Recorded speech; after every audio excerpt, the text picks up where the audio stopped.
পাঁচ পাঁচ পাঁচ পাঁচ পাঁচ পাঁচ ফোড়ন।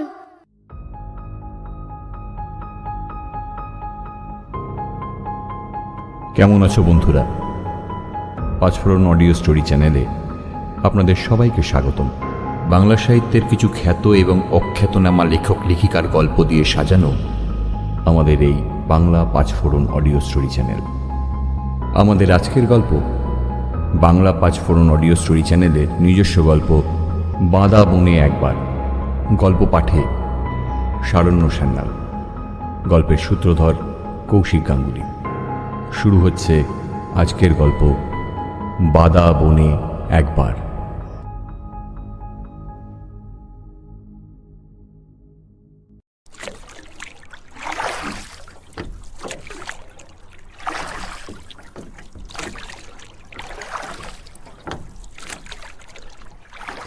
সামনের আঁকাবাঁকা খাড়িটা বেশ সরু।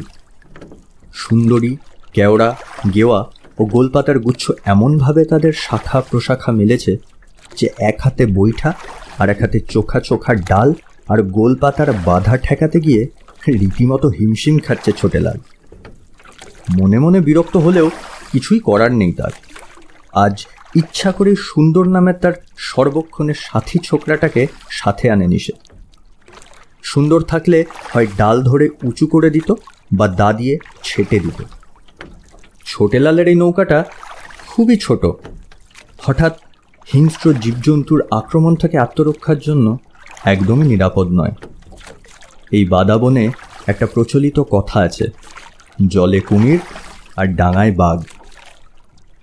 পিঠে ঝোলানো বন্দুক, গলায় ঝোলানো 5 ব্যাটারির টর্চ, কোমরের বেল্টের সাথে আটকানো চামড়ার বাক্সে ডজনখানেক কার্তুজ আর ধারালো ছোট একটা ছুরি। প্রথম জোয়ারে বৈঠা মেরে প্রায় 2 ঘন্টা পরে বড় নদী হয়ে একটা সরু খাড়িতে নৌকা নিয়ে ঢুকে পড়ে ছোটেলাল। সরু খাড়ি ভাটায় শুকিয়ে যায়, তাই জোয়ার বুঝে চলাচল করতে হয় এইসব জায়গায়। এখন আবার জল পুলিশের দৌরাত্ম এতই বেড়েছে যে ছোটেলাল ঠিকমতো তার কাজটাই করতে পারছে না। তবে সরু খাড়িগুলোর একটায় একবার ঢুকে পড়তে পারলে আর চিন্তা থাকে না। তখন কারো বাপের সাধ্যি থাকে না বুঝবার, আর তা যদি হয় রাতের বেলা। ছোটেলাল তার কাজের জন্য বরাবরই ওই বৈঠা নৌকাই ব্যবহার করে। যদিও একটু ঝুঁকি থেকে যায়, তবে ওই মেশিন লাগানো নৌকাগুলোতে বড় আওয়াজ হয়। অনেক বড় বড় নৌকা নদীতে নোঙর করা রয়েছে।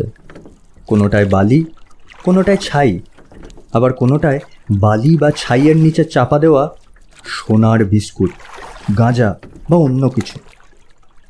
ছোটেলাল জানে এগুলো অন্য দেশে পাচার হয় এবং অন্য দেশ থেকে এদেশে আসে। এদের মধ্যে অনেকেই তাকে চেনে, কারণ এদেরই নৌকা করে ছোটেলালের অনেক জিনিস অন্য দেশে যায়। দূরের কোনো গ্রাম থেকে কীর্তনের আওয়াজ ভেসে আসছে। বড় নৌকায় জ্বলা হ্যারিকেনের আলোগুলো রহস্যময় লাগছিল ছোটেলালের কাছে। নৌকার বাওয়ালিরা এখন ঘুমোচ্ছে। হঠাৎই একটা শীষের আওয়াজ পায় ছোটেলাল। এই সংকেত তার চেনা। উত্তরে সেও একটা শীষ দেয়। তারপর একটা গলার আওয়াজ আসে, কে? মাস্টার নাকি? এই বাদা অঞ্চলে ছোটেলালকে সবাই মাস্টার নামে চেনে। উত্তরে সে বলল, এই এলাম আর কি, কই নৌকা খান থাকলো? তা ফিরবা কখন? দেহি কাল একখান অর্ডার আছে। তা ফরেস্টের লোকজন কি আজ এদিকে আইছিল নাকি? দুপুর বেলা আইছিল, নদী দিয়া ঘুইরা গেছে। মাস্টার, চিন্তা নাই, আমি আসি, কিছু হইলে জানান দেব। এটা ছোটেলালের চোরা শিকারের রুট।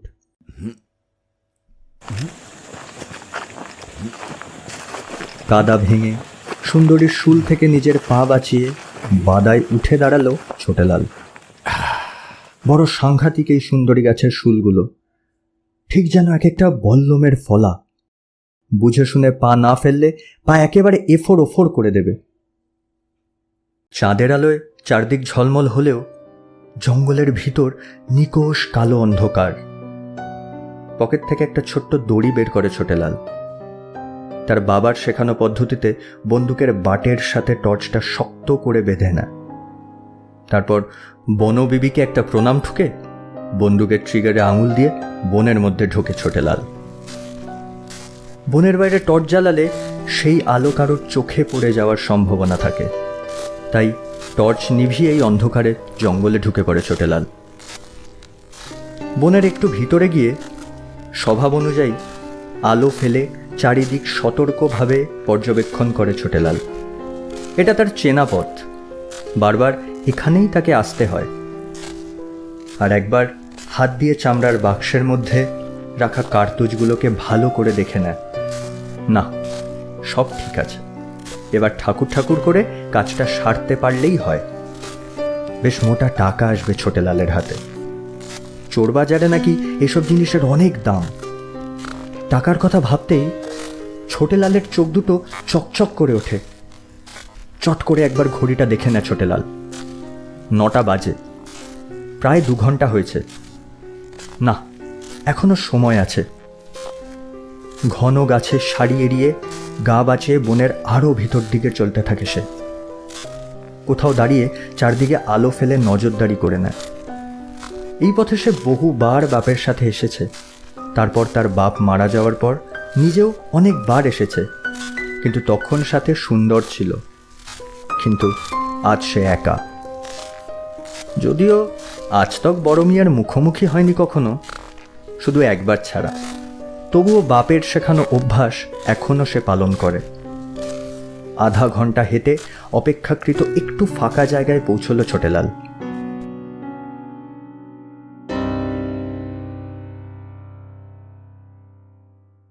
সামনেই একটা ছোট্ট জলাশয়। সমুদ্র কাছে বলে বাদার সব নদীর জল নোনতা, তাই ফরেস্ট ডিপার্টমেন্টের লোকেরা বনের জীবজন্তুদের জন্য কিছু মিষ্টি জলের জলাশয় তৈরি করে দিয়েছে বনের নানা জায়গায়। নিচের মাটি পরখ করে ছোটেলাল। না, কোনো হরিণের পায়ের দাগ নেই, তার মানে তাদের আসার সময় হয়েছে। তীক্ষ্ণ নজরে আরও একটা পায়ের ছাপ খুঁজতে লাগলো ছোটেলাল। না, বড় মিয়া এখানে এখনো আসেনি। তাহলে বিড়বিড় করল ছোটেলাল। তার বাপ বলতো, যেখানেই হরিণের পাল তার পিছে পিছে বড় মিয়া থাকবেই। জলাশয়টার কাছাকাছি কোনো বড় গাছ দেখতে পেল না ছোটেলাল। যা আছে সেগুলো জলাশয়টার থেকে অনেকটা দূরে, আর এই আলো আধারিতে অত দূর থেকে ঠিকমতো টিপ হবে না।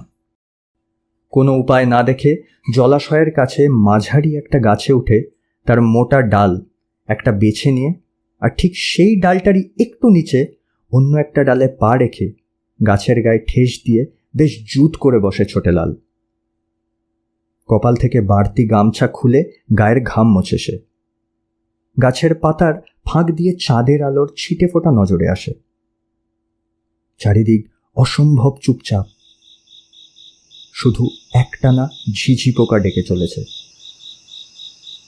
ভূত প্রেত এসব তার বিশ্বাস নেই, ভয় শুধু বড় মিয়ার। ওরা বড় চালাক, গাছের নিচ দিয়ে চলে গেলেও ছোটেলাল টের পাবে না। এবার একটা বিড়ি ধরালো ছোটেলাল। অনেকক্ষণ বাদে বিড়ির স্বাদটা দারুণ লাগছে। তারপর অধীর আগ্রহে অপেক্ষা করে তার কাঙ্ক্ষিত শিকারের জন্য। বসে থাকতে থাকতে বেশ কয়েক বছর আগের কথা মনে পড়ে গেল ছোটেলালের। সেবার তার বাপের সাথে এসেছিল হরিণ শিকার করতে, এমনই এক রাতের বেলা। কিন্তু হরিণ শিকার করে বেরিয়ে যখন তারা নৌকোয় উঠল, তখন ভাটা লেগে গেছে। এসব ছোট খাড়িতে ভাটার সময় জল খুব দ্রুত নামে। তখন নৌকো সেখান থেকে বার করে নিয়ে যাওয়া দিনের বেলাতেই একরকম দুঃসাধ্য, সেখানে রাতের বেলা এই অন্ধকারে বিউলির ডালের মতো থকথকে কাদা, তার উপর সুন্দরী গাছের শুল বাঁচিয়ে চলা, সে কি কম ঝক্কির ব্যাপার? সেদিনও জল নেমে যেতে শিকার করা হরিণ দুটোকে নৌকার খোলের মধ্যে রেখে ছোটেলালের বাপ নৌকা ঠেলছিল, আর ছোটেলাল নৌকায় বসে খাড়ির অল্প জমা জলে বৈঠা মেরে নৌকাটাকে আরেকটু তাড়াতাড়ি এগিয়ে নিয়ে যাচ্ছিল। বড় নদীতে ওদের নৌকা প্রায় পৌঁছেই গিয়েছিল। এমন সময় বিনা মেঘে বজ্রপাতের মতো সাক্ষাৎ যম তার বাপের ঘাড়ে লাফিয়ে পড়ে।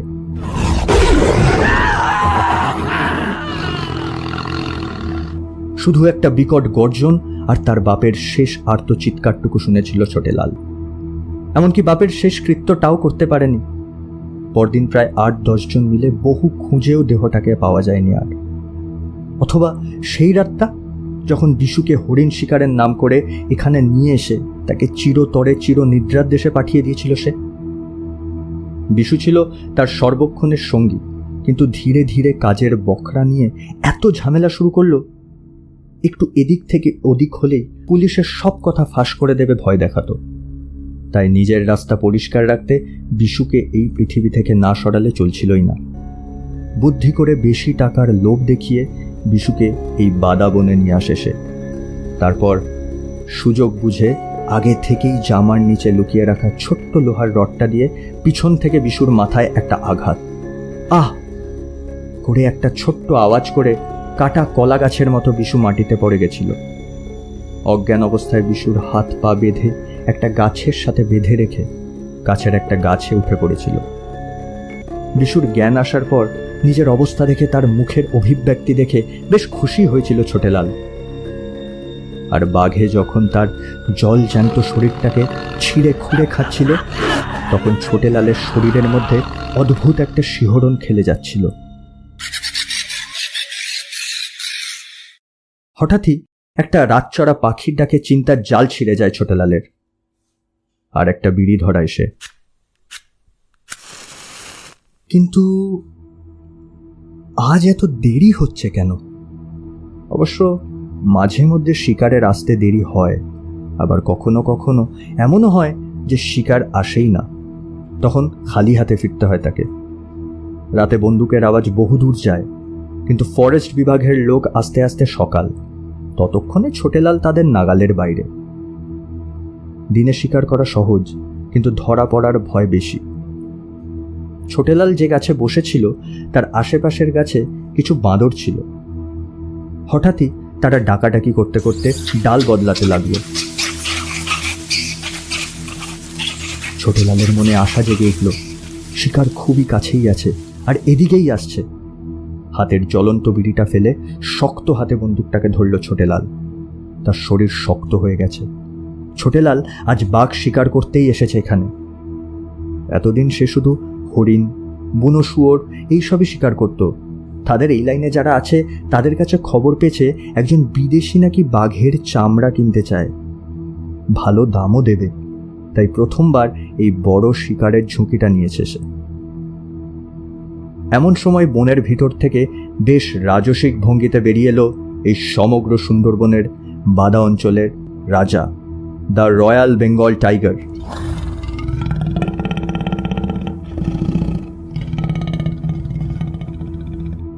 ছোটেলালরা তাদের চলতি ভাষায় যাকে বড় মিয়া বলে ডাকে।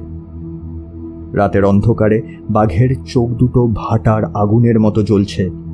ভেঙে ভেঙে আসা চিকন চাঁদের আলোয় স্পষ্ট নয় কিছু, তবুও সেই আবছায়াতে চলন্ত হলুদের উপর কালো ডোরা কাটা শরীরটা সামান্য হলেও দৃশ্যমান। ছোটেলাল তার বুকের ভিতর ঢোল পেটানোর আওয়াজ পেল। বাঘটা প্রথমেই ফেলে দেওয়া জ্বলন্ত বিড়ি শুকল, ফোঁস ও ঘোঁত আওয়াজ করে ফাঁকা জায়গায় কয়েকবার পাক খেল। তারপর মুখ তুলে দেখল ছোটেলালের বসা গাছটির দিকে। বাঘের ওই দৃষ্টি যেন কাঁপিয়ে দিল ছোটেলালকে। আজ বড় একা মনে হতে লাগলো ছোটেলালের নিজেকে। টাকার বকরা অন্য কাউকে দিতে হবে না, এই ভেবে কেন যে সে আজ সুন্দরকে সাথে আনলো না। নিজের উপর নিজেরই খুব রাগ হলো ছোটেলালের। বাঘটা গাছের কাছে এসে মৃদু গর্জন করে নখ দিয়ে গাছ আছড়ালো কিছুক্ষণ।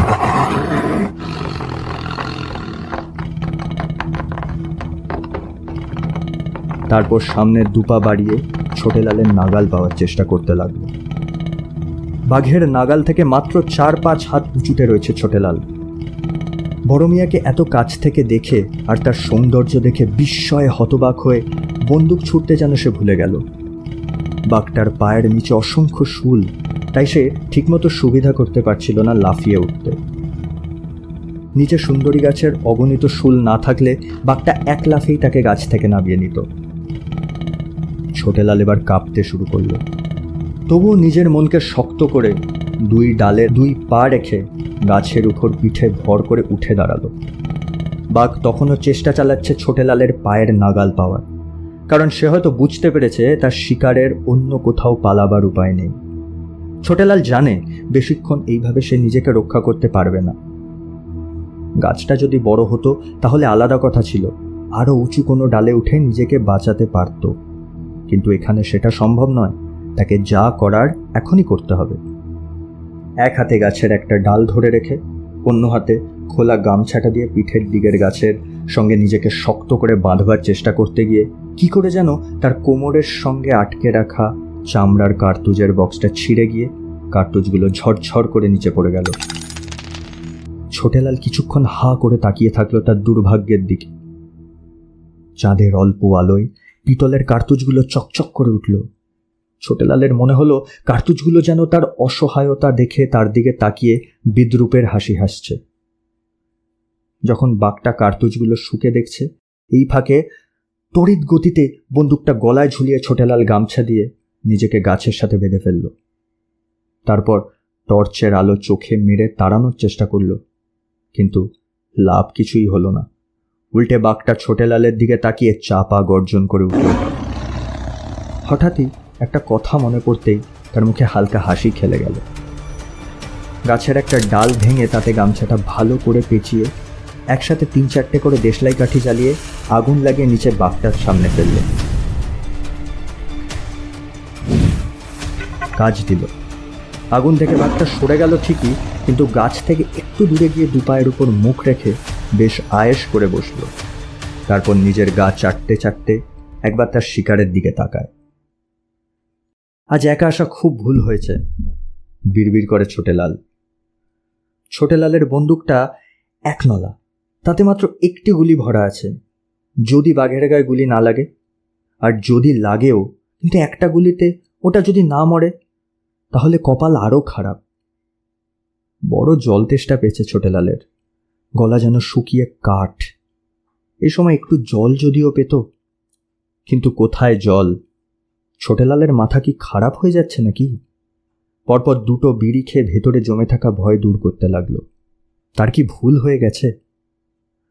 প্রথমেই যদি গুলি চালিয়ে নতুন টোটা ভরে নিত, কপালে যাই থাকতো, একদম বাঘের মুখের সামনে তো আর তাকে থাকতে হতো না।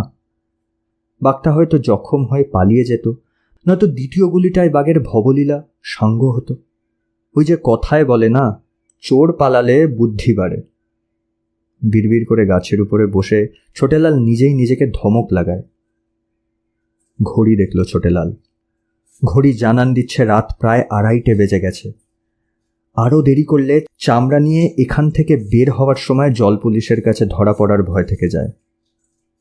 ছোটেলাল তার শেষ হিসাব কষে ফেলল। যা থাকে কপালে, দুপায়ের শক্তি সঞ্চয় করে দাঁড়ায় ছোটেলাল। বন্দুকের টোটার চেম্বার খুলে আরেকবার দেখে নিয়ে বন্দুক তাক করল বাঘটার দিকে। প্রথমে মাথায়, তারপর ঘাড়ে নিশানা ঠিক করল। গুলি ঘাড়ে লাগলে বাঘের নিশ্চিত মৃত্যু, কিন্তু গুলি ফসকানো যাবে না। বেশ কিছুক্ষণ বন্দুকের নিশানায় চোখ রেখে একবার বন্দুক নামালো সে। তারপর মাথা ঠান্ডা করে লম্বা একটা দম নিয়ে বন্দুক ওঠালো আর সর্বশক্তি সঞ্চয় করে ট্রিগার চেপে দিল। গুলি লাগতেই বাঘটা ফাঁকা জায়গার মাটি খুবলে আশেপাশের ঝোপঝাড় ছিন্ন ভিন্ন করে গগন বিদারী চিৎকার করতে লাগলো।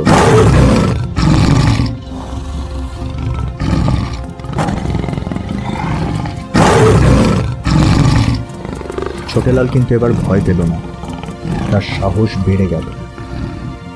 মিনিট 5 প্রলয়ঙ্কারী তাণ্ডবের পর দূরে গিয়ে পড়ে রইল বাঘটা। গাছের ফাঁকা দিয়ে দেখা যায় ডোরা কাটা শরীরের অংশবিশেষ।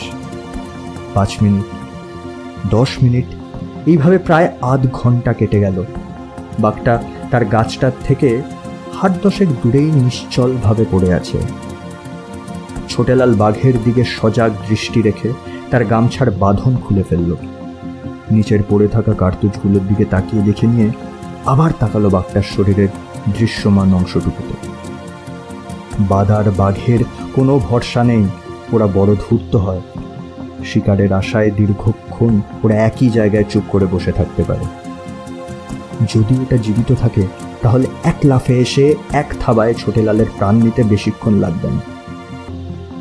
যতই সে বাঘের থেকে 10 হাত দূরে থাকুক না কেন, ওই দূরত্ব বাঘ চোখের পলকে অতিক্রম করে ফেলবে। গুলি ভরে ফায়ার করার সময়টুকুও দেবে না। গুলি খাওয়া আহত বাঘ কয়েক গুণ শক্তি নিয়ে আক্রমণ করে। ইষ্ট দেবতাকে স্মরণ করে ছোটেলাল বাঘের দিকে নজর রেখেই গাছ থেকে নেমে এলো। একটা টোটা বন্দুকে ভরে নিয়ে এক হাতে বন্দুক আর অন্য হাতে কার্তুজ কুড়াতে লাগলো।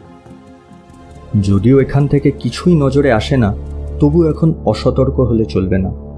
অন্য কার্তুজগুলোকে চামড়ার বাক্সে ভরে তার মধ্যে একটা কার্তুজ দাঁতে চেপে ডান দিকে জঙ্গলের ভিতর সতর্ক পদক্ষেপে এগোতে থাকে ছোটেলাল।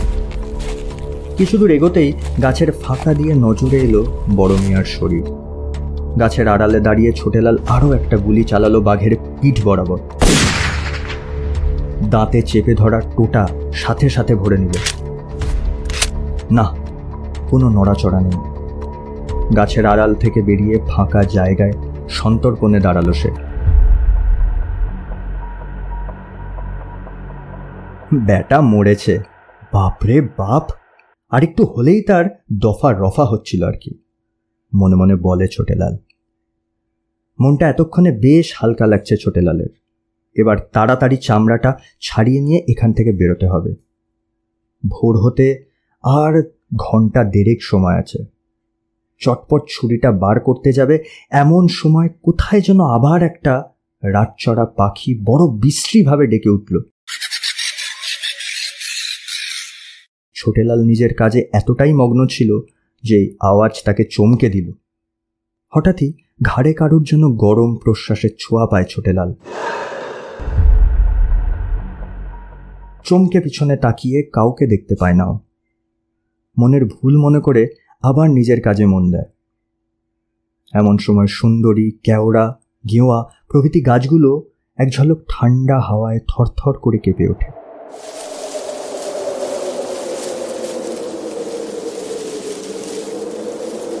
যদিও গরমকাল, এমন হাওয়ায় পরিশ্রান্ত ছোটেলালের ভালোই লাগবার কথা, কিন্তু এই হাওয়া যেন তার হাড় পর্যন্ত কাঁপিয়ে দিল। কি হচ্ছে এইসব আজকে? আরও দ্রুত হাত চালায় ছোটেলাল। যত তাড়াতাড়ি সম্ভব এখান থেকে তাকে বেরোতেই হবে।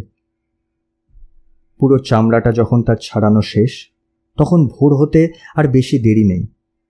কপালের ঘাম মুছে সে এখন রওনা দিয়েছে। ঠিক তক্ষুনি পিছন থেকে একটা চাপা গড়গড় শব্দ শুনে সে চমকে গেল।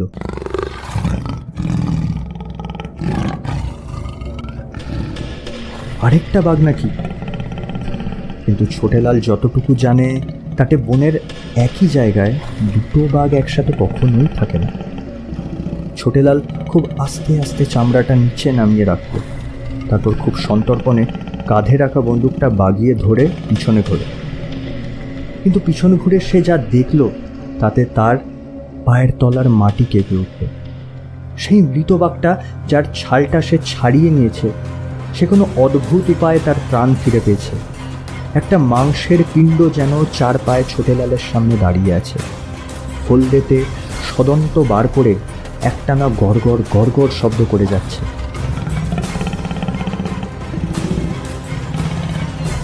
ভয় দিশেহারা হয়ে ছোটেলাল জন্তুটার মাথা লক্ষ্য করে গুলি চালায়। গুলিটা জন্তুটার মাথায় গভীর ক্ষত তৈরি করলেও তাতে জন্তুটার কিচ্ছু হলো বলে ছোটেলালের মনে হলো না। বরং সারা বাদা বন কাঁপিয়ে একটা গর্জন করে সেটা ছোটেলালের উপর ঝাঁপিয়ে পড়ল। সামনের দুটো পা ছোটেলালের বুকের উপর চাপিয়ে আবার একটি বিকট গর্জন করল। ধীরে ধীরে জন্তুটা তার মাথাটা ছোটেলালের মুখের কাছে নিয়ে এলো। কিন্তু এ কি দেখছে ছোটেলাল? ছাল ছাড়ানো বাঘটার মুখটা ধীরে ধীরে বিশুর মুখের আদল নিল। তার চোখে কি তীব্র জিঘাংসা! বাঁকা হাসি হেসে বিশু বলল, সেদিন আমার যেভাবে মরতে হয়েছিল মাস্টার, আজ তোকে সেইভাবেই মরতে হইব। না না না না বিশু বিশু বিশু বিশু আমারে আমারে মারিস মারিস না আমারে মারিস না আমারে মুহূর্তে বিশুর মুখ মিলিয়ে গিয়ে জন্তুটার পৈশাচিক মুখে পরিণত হলো। তারপর ছোটেলালের মরণ চিৎকারের সাক্ষী থাকলো বাদা বনের গাছপালা আর বনের পশু পাখিরা।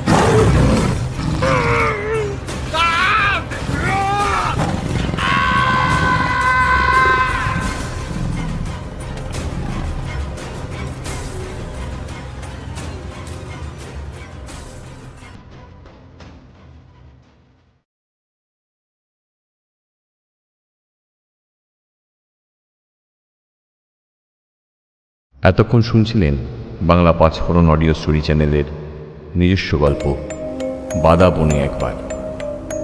গল্প পাঠে শারণ্য সান্যাল, জনৈক ব্যক্তি হাবিবুর শেখ, গল্পের সূত্রধর ছোটেলাল এবং বিশুর চরিত্রে কৌশিক গাঙ্গুলি। আমাদের গল্পটি ভালো লাগলে এবং এরকম আরও নতুন নতুন গল্প পেতে আমাদের চ্যানেলটিকে অবশ্যই সাবস্ক্রাইব করবেন।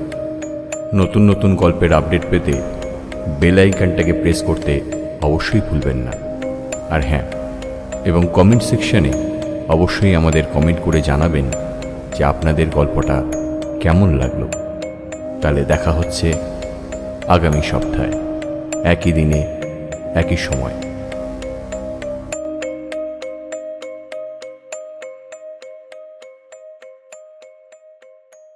পাঁচ পাঁচ পাঁচ পাঁচ